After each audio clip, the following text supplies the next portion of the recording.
la question de fond. Merci, monsieur Diop. Le moins qu'on puisse dire, c'est ce que Alioune Tine disait toujours, tout à l'heure. Dañu am ay problèmes yu taxaw. On a un problème de cohérence, de légitimité et de la conséquence que pourrait avoir ce dialogue. Conséquence parce qu'on se dit qu'il y a la décision du Conseil constitutionnel qui n'aura aucun impact, du am benn impact sur l'issue du dialogue.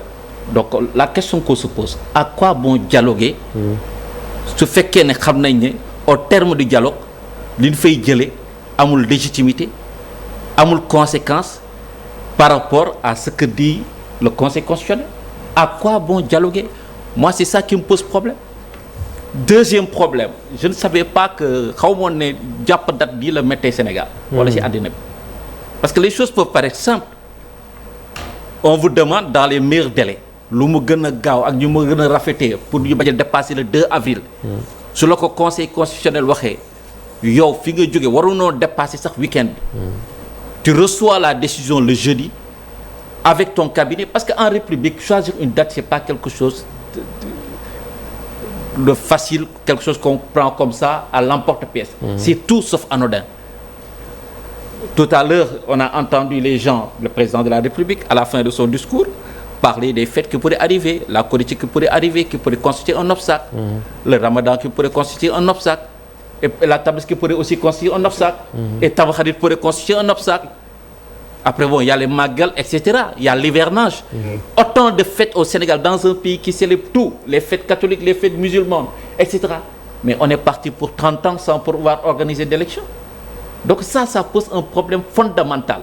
Vous savez, dans une société, la femme dit qu'il y a des institutions visibles et des institutions invisibles. Le dialogue fait partie des institutions invisibles. La légitimité fait partie des institutions invisibles. L'élection fait partie fondamentale des institutions invisibles. Et c'est quelque chose doo xam ne dafa sacré.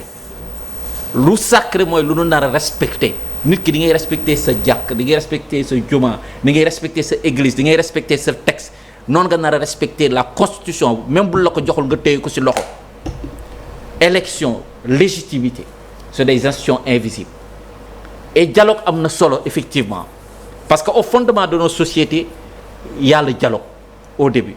Il a fallu que les hommes dialoguent pour arriver autour d'un contrat social pour des sociétés bi nii lañ ko nar a doxalee. Il a fallu que les hommes dialoguent pour trouver la paix dans le monde. ci dialogue bi dégg naa ñu bari ñu naan réeroo amul ñàkk waxtaan am. Effectivement parce qu'il y a toute une philosophie, toute une pédagogie autour du dialogue. Plus on discute en démocratie, plus on a des chances d'éviter des conflits et d'arriver éventuellement à des consensus. Même ce fait qu'il y a un consensus, c'est pas toujours quelque chose d'indispensable dans une société. Moi, je pense aussi que la lutte des contraires dans une société, on peut avoir des idées différentes, on peut être opposé par rapport à des idées, des convictions, on peut être dans des idéologies yoo xam ne dañu opposé wu. On définit la démocratie comme l'instance qui a institutionnalisé en quelque sorte le conflit. La démocratie dafa accepter conflit.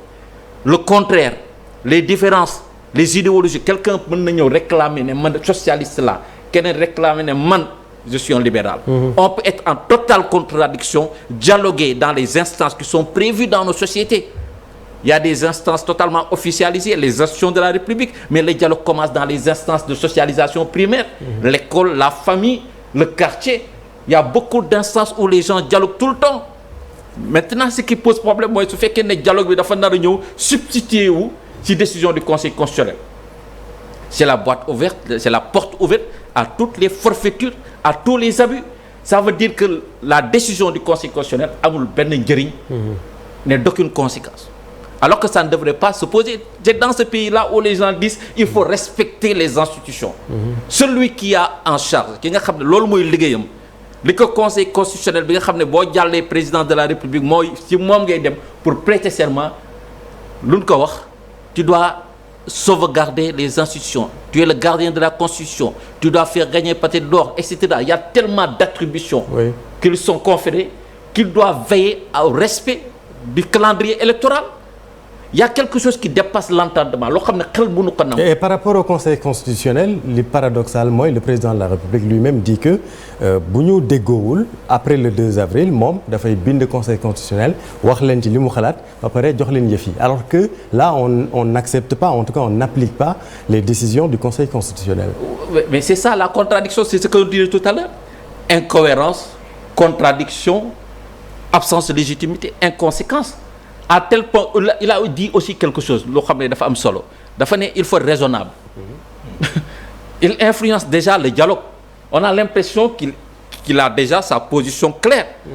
Il n'a pas à demander aux citoyens, aux gens qui vont dialoguer, d'être raisonnables. Parce que même ça sonne comme une menace. Soyez raisonnable. Parce que si vous n'êtes pas raisonnable, moi je vais prendre la décision qui s'impose. Oui. Mais il ne doit même pas attendre que les gens soient raisonnables. Oui. Il aurait dû anticiper en étant lui rationnel. Vous enseignez la science politique à l'université Gaston Berger. Wow. Est-ce que loolu yëpp bu ñu ko waxee. Est-ce que politiquement il n'a pas réussi un coup en organisant quand même son dialogue? Oui, vous savez en politique quelquefois bon la politique à la base on pourrait même dire le politique. L'idée d'un ordre indispensable. Il faut régir la société. Il faut organiser le vivre ensemble. Il faut faire société. Politique dafa am lu muy viser soo gisee même dafa jege diine boor boobu. C'est quoi? C'est le vivre ensemble, faire société. Il faut ce qu'on appelle les finalités essentielles du politique. Oui. Il faut une société juste. Il faut une société ordonnée. Parce que les sociétés ne sont pas naturellement disciplinées. Il faut de l'ordre, il faut de la sécurité, il faut de l'égalité, il faut de la liberté. Loolu yëpp bu ñu ko tënkee président daf ko nar a incarner.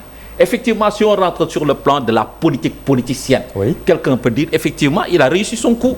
Hier on aurait dû organiser les élections. Amul élection démb loo xam ne musul am Sénégal. Quelque part on peut dire qu'effectivement il a réussi son coup sur le plan de la politique politicienne. Mais en tant qu'institution qui se devait d'être respectueuse des institutions, là il a failli. Et ce n'est pas la première, ce n'est pas une première. Moi, quand je regarde depuis 2012, j'aurais pu même remonter à cette scène où il rentre dans un bureau de vote en claquant la porte et en votant. Oui. Je passe ça. Mais depuis 2012, tous les actes qu'il a posés vont dans le sens d'une neutralisation ou d'une fragilisation de la démocratie. Sur le plan, on a assisté. Avec lui, j'ai compris que le droit était la continuation de la politique par d'autres moyens.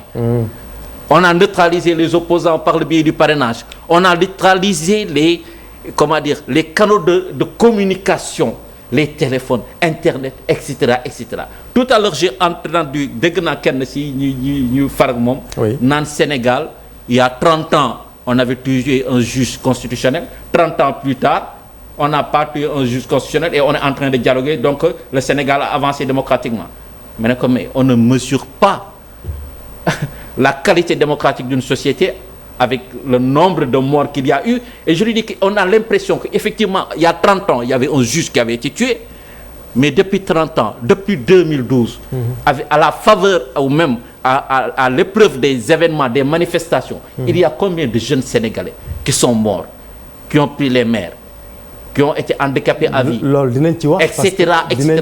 Parce que foofu la ñu nar a duggee ci kanam tuuti ci débat bi ci loi d'amnistie bi parce que rappelons que c'est une loi d'amnistie générale sur les faits se rapportant aux manifestations politiques survenues entre 2021 et 2024, tout en sachant quand même qu'il y a eu de la casse et en tout cas une dizaine de morts, des dizaines de morts j'allais dire.